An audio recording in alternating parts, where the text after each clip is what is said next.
of solving this. And I know that if this little store had a water loss similar to our role play, that she would definitely be more prepared to handle that. And this is just kind of the process that we go through when we do an emergency service plan with you. We understand how stressful it can be, but we also understand the benefits of you guys being prepared to handle them, which makes our job easier in getting your doors open back up. Now, like I said, we actually provide this service. It's a free service that we provide to the community, and it's very beneficial to you guys. So I explore you to consider if you have one, and if you would like one, to please give us a contact, and we'll be glad to come out and do one with you. With an emergency response plan in place, in theory, your managers or your staff should be a little bit more prepared should an unfortunate event happen. Your water heater leaks, you have a fire, your sprinkler system goes off. So the next question is who do you call? It is a service that we provide, but I understand that you guys may have friends in the industry. So when you make the call, should you have an emergency, I want you to factor in some important things. Getting you opened back up is the most important process. We understand that you can't lose that revenue, and I know that I've expressed that pretty thoroughly here. But who you call is very important. You want to make sure that the contractor that you call, that they do have a lot of experience in dealing with commercial large loss. That will be beneficial to everybody involved, the insurance company and you. But also, go with a contractor that specializes in dealing with insurance companies. There's a certain amount of professionalism and a certain amount of rules that will help aid the process and keep it moving swiftly if you have a lot of experience dealing with insurance companies. And the insurance companies will appreciate it as well. At the end of the day, everybody wants you to open back up. With that being said, that is what I had to say specifically about emergency response plans. And if anybody had a question about them, if this is the time, Randy, to ask them, sure. I'm definitely prepared to do that. But Joe Zalzik has a question I'll throw. Do you work with local fire departments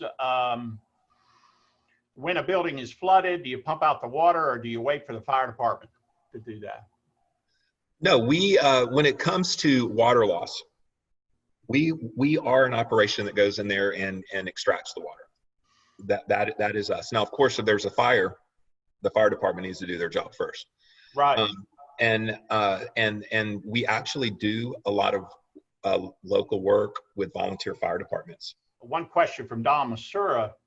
Do you have a response program for residential offices or home-based businesses?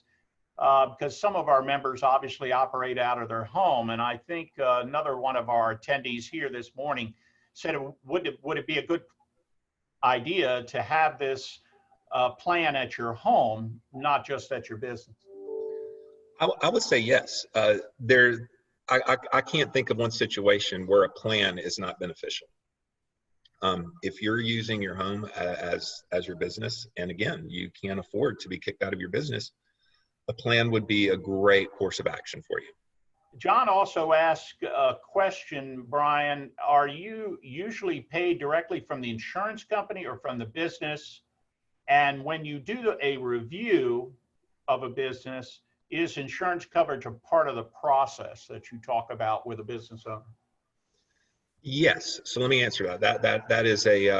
That's a very common question to ask. So specifically, we are hired by the homeowner or the business owner. We're contracted directly with them. Because we're industry leaders, we work with the insurance companies, but the insurance companies rarely pay us directly. Usually they will pay their client directly, which in this case would be one of you guys, and then you would pay us as your contractor. Okay. But everything would be based off of our estimatics. And yes, so a significant amount of work that we do is insurance based. And we have we try to have a great rapport with the insurance industry. For instance, our price list we use the same price list as the insurance companies. So the price to extract sewage out of a restaurant at 2 o'clock in the morning, the price that we charge is the price that the insurance company accepts to pay. We all work off of the same estimatic software and price list. It really makes things easier. Right. Well, that's good thought. Now I know I spent a very short period of my career as an executive officer with an insurance company, and I remember dealing with people on flood insurance. I assume there are injuries to a business or disasters that happen that are not covered by insurance. That is true. And the most common one, Randy, is floods. Yeah. Floodwaters, heavy rainwaters.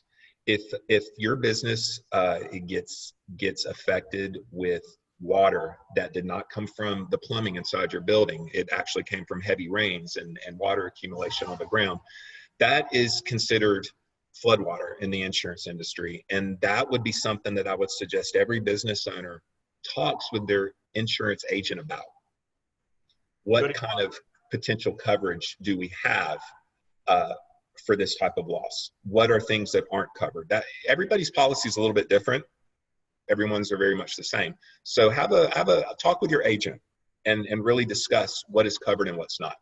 And then when you meet with us, for instance, when we meet with John, we're going to let him know what the liabilities are in this business and what the likely scenario of disasters are that could potentially happen. And then the step process of what he should do to handle it.